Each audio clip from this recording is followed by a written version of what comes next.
அனைவருக்கும் வணக்கம். நீங்க பார்த்துட்டு இருக்கிறது கல்கரி நியூஸ். என்ன தீபிகா. இப்போ வந்து ஒரு ஒரு லேட்டஸ்டான ஒரு அப்டேட்டுங்க. தினமலர் வந்து ஒரு ரிப்போர்ட் ஒன்று வெளியிடுறாங்க. பார்த்தா நமக்கே டென்ஷன் ஆகுது. ராப்பகலா அண்ணாமலை அவர்களுக்காக உழைச்சிக்கிட்டே இருக்கிறவங்களுக்கு எவ்வளவு கோவம் வரும். அவங்க வந்து டீ கடை பெஞ்ச் அப்படின்னு சொல்லிட்டு ஒரு செக்மெண்ட் வந்து எப்பவுமே ரிலீஸ் பண்றாங்க. இதுல பொதுவாவே வந்து மற்றவர்களை பத்தி பெருசா விமர்சனம் வருதா அப்படின்னு கேட்கறதுக்கு முன்னாடி அண்ணாமலை அவர்களை பத்தின விமர்சனங்கள் அப்படிங்கிறது குவிக்கப்படுது. ஏதோ ஒண்ணு எதையாவது ஒண்ணு நம்ம சொல்லணுமே அப்படின்னு சொல்லிக்கிட்டே தான் இருக்கிறாங்க. இப்போ வந்து இந்துத்துவாக்கு இவர் எதிரானவர், பிஜேபி விட்டு வந்ததுக்கு அப்புறம் பாத்தீங்களா இவர் எப்படி ஆயிட்டாருன்னு சொல்லி இந்த மாதிரி சில்லித்தனமா சொல்லக்கூடாது, மோசமா வேகமா கேவலமா அந்த மாதிரிலாம் வருதுங்க. சரி, ஓகே, இது என்னன்னா இவங்களுக்கு எல்லாம் பஞ்சாயத்துன்னு தெரியல, எதுக்கு இப்படிலாம் பண்றாங்கன்னு புரியல அப்படின்னு சொல்லிட்டு நம்ம ஒரு பக்கம் அப்படியே ஒரு கால்குலேஷன் மைண்ட்ல இருந்தா அடுத்த டீ கடை பெஞ்ச் செக்மெண்ட் வருது. இதுலயும் அண்ணாமலை தானா அப்படின்னு சொல்லி பார்த்தா எஸ் அப்கோர்ஸ் அண்ணாமலை அவர்கள் தான். அதுல என்ன போட்டிருக்காங்க அப்படின்னு சொல்லி பாத்தீங்கன்னா, தொடர்ச்சியாக பார்த்துட்டே இருங்க, பாஜக இருந்த வரைக்குமே டிஎம்கேவை பயங்கர கடுமையாக விமர்சனம் அப்படிங்கிறது கொடுத்துக்கிட்டே இருந்தாரு அண்ணாமலை. அப்போ ஆளும் கட்சியாக இருந்தது திமுக இல்லையா. சோ பிஜேபியில இருக்கும்போது அவ்வளவு விமர்சனம் செய்த அண்ணாமலை இன்னைக்கு டிவிக்கே ஆளும் கட்சியாக இருக்கும் பட்சத்துல இவர் என்ன ஒண்ணுமே கேட்க மாட்டேங்கிறாரு, அமைதியா இருக்காரு, எதுவுமே பேச மாட்டேங்கிறாரு அப்படின்னு சொல்லி கேக்குறாங்க. இன்னொன்னு சொல்றேன், அந்த கட்சியை வந்து என்னவோ வந்து ஒன்னும் சொல்லாம பாராட்டுறது மட்டும் இல்லாம அவங்க எங்கேயாவது துவல்றாங்க அப்படிங்கும் போது அந்த எம்எல்ஏக்களை கையை பிடிச்சி தூக்கி விட வேண்டிய கடமை நம்மளுக்கு இருக்கு.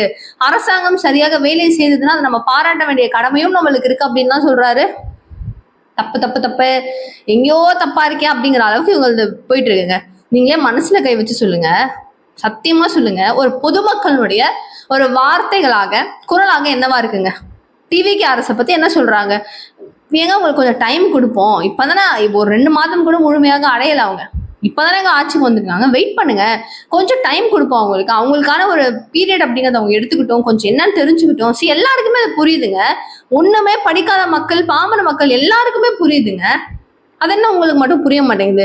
இந்த மனுஷன் தெளிவா சொன்னாரு, ஏங்க இங்க பாருங்க, இது வந்து ஒரு புதிய அரசு, இதுக்கு 1 வருட காலம் அப்படிங்கிற அவகாசம் நம்ம கொடுத்தே ஆகணும். அவங்க கொடுத்துருவோம், அவங்க வந்து வேலை செய்யட்டும், அவங்கள ஃப்ரீயா விட்டுருவோம், அவங்க சரியாக செய்யாத இடங்கள்ல குத்தி காமிப்போம், நம்ம சொல்லுவோம், அதிரடி அரசியல் செய்வோம். அடுத்து இவங்க சொல்றதை இவங்க கேட்கல அப்படின்னா நம்மளுடைய ட்ரீட்மெண்ட் வேற மாதிரி இருக்கும் அப்படிங்கிறதையும் அண்ணாமலை சொல்றாரு. பாலியல் வன்கொடுமைகள் ஒரு இடங்கள்ல நடக்குது அப்படின்னு வைங்களேன், இதை வந்து அன்னைக்கே என்னது இது, அன்னைக்கெல்லாம் ஒன்றும் கேட்க மாட்டேன்னு சொல்லிட்டு இன்னைக்கு வந்து அண்ணாமலை என்ன கேட்கிறாரு அப்படின்னா அது வேற இது வேற.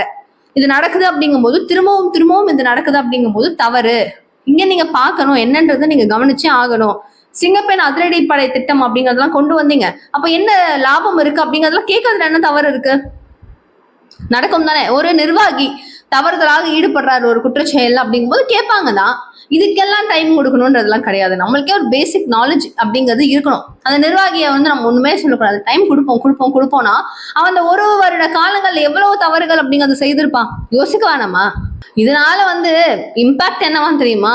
இப்போ எதுக்குதான் வீத லீடர்ஸ் இயக்கத்துல சேர்ந்தோம், நம்ம எதுக்குடா பிஜேபி விட்டு வெளில வந்தோம், மற்ற கட்சியில இருந்து வந்து இவருக்கு ஏன்டா ஆதரவு கொடுத்தோம் அப்படின்னு சொல்லி ஃபீல் பண்றாங்களாமா. இதுதான் வந்து அந்த டீ கடை பெஞ்ச்லயே அவங்க கொடுத்துருக்கிறது. விமர்சனம் செய்யலைங்கிறது வரைக்கும் ஏதோ சொல்றீங்க, சரி அப்படியா அப்படின்னு கேட்கலாம்.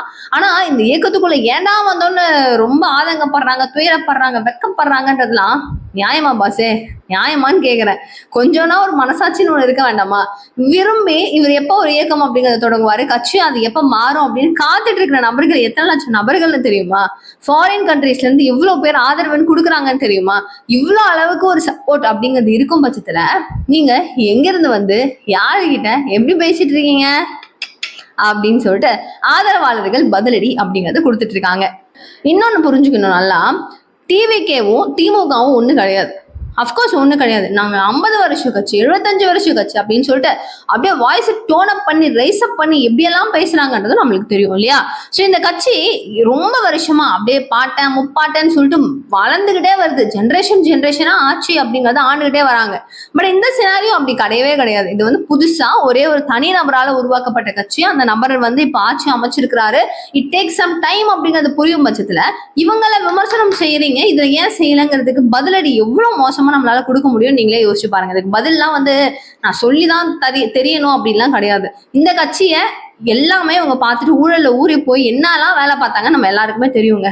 விமர்சனங்கள் ஒரு நபர்கள் மேல தனித்தனியா வைக்க முடியும். பட் டிவிக்கு அரசு அப்படிங்கிறது புதுசு, அவங்களுக்கு ஒண்ணுமே தெரியல. கொஞ்சம் இட் டேக்ஸ் சம் டைம். இது ஒண்ணுமே தெரியலங்கிறத தாண்டி அவங்க கத்துட்டு இருக்காங்க ஒன்னொன்னுத்தையும். அதை புரிஞ்சுக்கணும், நம்மளும் புரிஞ்சுக்கணும். இந்த மாதிரிலாம் பேசுறதுலாம் தயவு செய்து காதல வாங்காதீங்கன்னு சொல்றதுக்கு முன்னாடி யாரும் வாங்கலங்கிறதையும் பதிவு செய்துக்கிறேன். இது கூடவே அனிதா ராதாகிருஷ்ணன் அவர்கள் சொல்றாரு, இன்னும் ஒரு 6 மாதத்துல ஆட்சி கவிழ போகுது, நம்ம ஸ்டாலின் ஐயா அவர்கள் திரும்பவும் வந்து ஆட்சியில பொறுப்பேற்க போறாரு அப்படின்னு. என்ன ஒரு கனவு, என்ன அது, எனக்கு ஒன்னும் சொல்றதுக்கு என்னன்னு தெரியல. ஒரு எம்எல்ஏவா கூட இல்லாத, ஒரு சட்டமன்ற உறுப்பினரா கூட இல்லாத ஒரு நபர் எப்படியா முதலமைச்சரா திரும்பவும் வந்து ஆட்சி ஆளுவாரு? கொஞ்சம்னா யோசிக்கணும். அது உங்க கையில.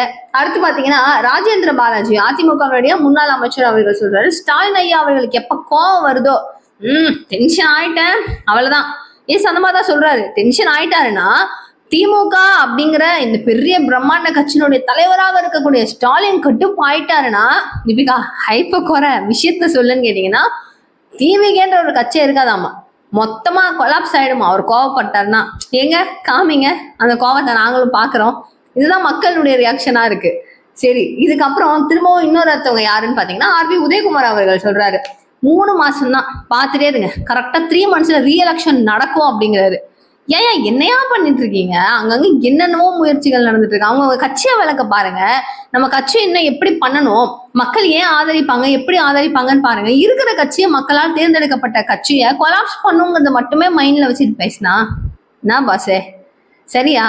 என்னத்த சொல்றது, இவங்க என்னத்த திட்டுறது, ஒன்னும் புரியறது இல்ல. ஸோ டைம் கொடுக்கணும் அப்படிங்கறது அண்ணாமலை சொன்னாரு. திரும்பவும் சொல்றோம், டைம் கொடுங்க. அதுக்கப்புறம் இப்படிதான் போதுங்கும் போது மக்களுடைய தீர்ப்பு வேற லெவல்ல இருக்கும் அப்படிங்கிறதையும் புரிஞ்சுக்கணும். ஸோ கரூர் ஸ்டாம்பேட்ல 41 குடும்பங்கள் உயிரிழந்துச்சு இல்லையா? இந்த இந்த சம்பவத்துல கிட்டத்தட்ட 31 குடும்பங்களுக்கு கவர்மெண்ட் ஜாப் அப்படிங்கிறது வழங்கப்பட்டுச்சு. இதுல விஜய் அவர்கள் மேல விமர்சனம் வரும், கன்ஃபார்ம் இது பெரிய அளவுல பேசும் பொருளாக மாறும்னு நம்ம பேசியிருந்தோம்ல. சேம் லைக் இப்ப வந்து பாத்தீங்கன்னா அன்புமணி ராமதாஸ் அவர்கள் பயங்கரமான கேள்விகள் கேட்கிறாரு. அவர் சொல்றாரு, வன்னியர்னுடைய இடஒதுக்கீடு போராட்டத்துல கிட்டத்தட்ட 25 நபர்கள் இறந்துட்டாங்க. ஸோ அவங்களுக்கும் அரசு பணி வழங்கணும், கருணை அடிப்படையில வழங்கணும், அவங்களுடைய வாரிசு, அவங்க குழந்தைகள் யார் இருக்காங்களோ அவங்களுக்கு கொடுக்கணும் அப்படின்னு சொல்லி கோரிக்கை வைக்கிறார். இவங்க மட்டும் இல்லாம வானதி ஸ்ரீனிவாசன் அவர்கள் சொல்றது, 1998ல கோயம்புத்தூர் பாம்பு பிளாஸ்ட் நடக்குது. அதுல 58 நபர்கள் அப்படிங்கிறவங்க இறந்து போறாங்க. இதுல இவங்களுடைய குடும்பத்தை சார்ந்தவர்களோ இல்ல வாரிசோ இவங்களுக்கும் கருணை அடிப்படையில அரசு பணி அப்படிங்கிறது கொடுத்தே ஆகணும் அப்படின்னு சொல்லிட்டு இவங்களும் ஒன்று வைக்கிறாங்க. ஸோ இது வந்து கண்டிப்பா இது வந்து லாயலா எல்லாரும் அக்செப்ட் பண்ண மாட்டாங்க. It takes some time. அப்போ உங்களுக்காக அப்படிங்கிறதுனால நீங்க இதெல்லாம் பண்றீங்களா? அரசு பணி ஈஸியா கொடுத்துருவீங்களா? அப்போ இவங்களுக்கும் நீங்க கொடுக்கணும் தானே அப்படிங்கிற கேள்விகள் கன்ஃபார்ம் எல்லா இடத்துல இருந்தும் வரும், வந்துகிட்டே தான் இருக்கும். இதனை தொடர்ந்து பொள்ளாச்சியில ஒரு பயங்கரமான சூப்பரான மேட்டர், அதாவது லைக் வந்து மாநாடு பயங்கரமா நடந்துச்சு.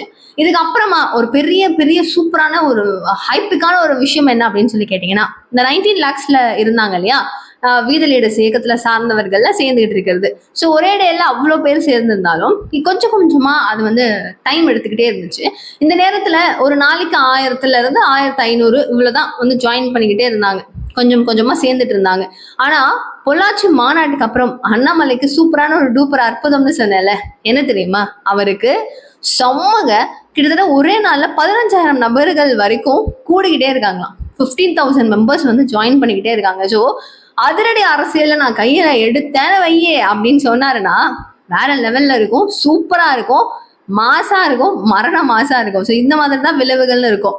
ஸோ ஈஸியா 5 மில்லியன் அப்படிங்கிறதுல ஈஸியா டச் பண்ணிடலாம், ஒரு விஷயமே கிடையாது அப்படிங்கிற மாதிரி தான் இது மாறும். ரொம்ப ரொம்ப சூப்பரா பயங்கர பயங்கர பயங்கர ஹாப்பியா அந்த இயக்கத்தை சார்ந்தவர்கள் ஆகட்டும், அண்ணாமலை அவர்கள் இருக்கட்டும், எல்லாரும் பயங்கர ஜாலியா இருக்காங்க. ஸோ பொள்ளாச்சி மாநாடை தொடர்ந்து திரும்பவும் வந்து திருச்செந்தூர்ல ஒரு மாநாடு நடக்க போகுது அப்படின்னு நம்ம சொல்லியிருந்தோம், ஆல்ரெடி பேசியிருந்தோம். இப்போ நான் வீடியோ பேசுறதுக்கு ஒரு 10 minutes முன்னாடி வீத லீடர்ஸ் இயக்கத்துல இருந்து ஒரு அபிஷியல் அனௌன்ஸ்மெண்ட் வந்திருக்கு. திருச்செந்தூர் மாநாடு ரொம்ப தீவிரமா வேலை செய்யறாங்க அப்படிங்கறது ஒரு விஷயம் வரும்போது, இல்ல திருச்செந்தூர் மாநாட்டுல நாங்க வந்து கொஞ்சம் சில பல விஷயங்களால இது வந்து இப்போதைக்கு தற்காலிகமாக நிறுத்தப்பட்டிருக்கு. ஆகஸ்ட் மாசம் சுற்றுச்சூழல் மாதம் அப்படிங்கிறதுனால அங்க வந்து நாங்க திரும்பவும் தூத்துக்குடியில நினைக்கிறேன், தூத்துக்குடியில ஒரு பெரிய அளவுல ஒரு மாநாடு நம்ம ரெடி பண்ண போறோம். ஸோ இப்போதைக்கு தற்காலிகமாக நிறுத்தப்பட்டுள்ளது அப்படின்னு சொல்லியிருக்கிறாங்க. 26ஆம் தேதி நடக்க இருந்துச்சு அந்த மாநாடு, இப்போ கேன்சல் ஆயிருக்கு. இன்னும் என்னென்ன தகவல்கள் வருதோ உங்களுக்கு உடனுக்குடன் நான் அப்டேட் பண்றேன். எல்லாத்தையும் தெரிஞ்சுக்க சேனலை சப்ஸ்கிரைப் பண்ணிக்கோங்க. தேங்க்யூ ஸோ மச் ஃபார் வாட்சிங் திஸ் வீடியோ. பாய். நம்ம சேனலுக்கான வளர்ச்சியில உங்களுடைய கான்ட்ரிபியூஷன்ஸ் உங்களால முடிஞ்சிச்சு அப்படின்னா மட்டும் எனக்கு பண்ணுங்க. ஸோ பக்கத்துல கியூஆர் கோட் ஸ்கேனரை நான் வந்து அப்லோட் பண்ண அந்த இமேஜ் உங்களால முடிஞ்ச சப்போர்ட் கொடுங்க. இது கொடுத்து எனக்கு ஹெல்ப் பண்ணவங்களுக்கு ரொம்ப ரொம்ப நன்றி.